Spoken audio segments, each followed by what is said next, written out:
Olá, caro estudante, cara estudante, como você está? Seja bem-vindo a essa terceira semana da nossa disciplina. Nessa semana nós vamos avançar um pouquinho. Nós já vimos a questão da identificação dos riscos, da análise dos riscos, vimos que é importante eliminá-los e mitigá-los, vimos um pouco sobre procedimentos operacionais padrão e procedimentos e permissões para trabalhos especiais, que são ferramentas de mitigação dos riscos, diminui essa probabilidade. E vamos trabalhar sempre na perspectiva de que as emergências não aconteçam na nossa empresa. Vamos trabalhar preventivamente para que elas não aconteçam. Mas, nesse trabalho preventivo, é preciso prever, é preciso antever-se. E num caso fatídico de que a emergência venha a acontecer, eu tenho que estar pronto para responder. E eu não posso fechar a porta depois que a casa já foi arrombada. Consequentemente, tenho que preparar meu plano de emergência antes desta vir a acontecer, mesmo que eu nunca use. É isso que a gente deseja. Mas, de toda sorte, o plano tem que estar pronto, tem que ser treinado e tem que ser execuível. Tem que ser posto em prática de forma clara, de forma fácil. Para definir inicialmente o meu plano de emergência, eu vou definir quais são os meus grandes riscos empresariais.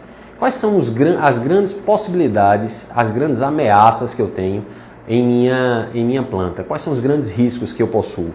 Uma vez definido isso, eu tenho um risco de incêndio, eu tenho um risco de explosão, eu tenho um risco de derramamento, eu tenho um risco de intoxicação, eu tenho um risco de contaminação por gases. Quais são os riscos que a minha empresa possui? Definido isso, eu vou descrever um procedimento para cada tipo de risco. Naturalmente, uma intoxicação por gases é muito diferente de um derramamento de líquidos inflamáveis e, consequentemente, vai ter um outro trato, desde da ação das pessoas como também dos equipamentos. Uma outra coisa que é importante deixar claro é que se na parte frontal, onde estão os principais portões da empresa, a emergência vir a acontecer, é muito diferente dela acontecer na parte posterior, lá nos fundos da empresa. Os acessos serão diferentes, a forma de mobilização será diferente e, consequentemente, os equipamentos vão estar em postos diferentes. Então, eu tenho que definir, primeiro, quais são os meus riscos. Segundo, onde eles podem vir a eclodir, onde eles podem tornar-se reais. E, por fim, começar a pensar minhas estratégias para enfrentá-los. Então, para pensar as estratégias de enfrentamento, eu devo olhar para a minha planta e observar quais são os meus recursos de resposta, os meus recursos humanos e os meus recursos materiais. E a partir destas variáveis, eu vou descrever o que eu devo fazer em cada uma das emergências possíveis dentro da minha planta produtiva.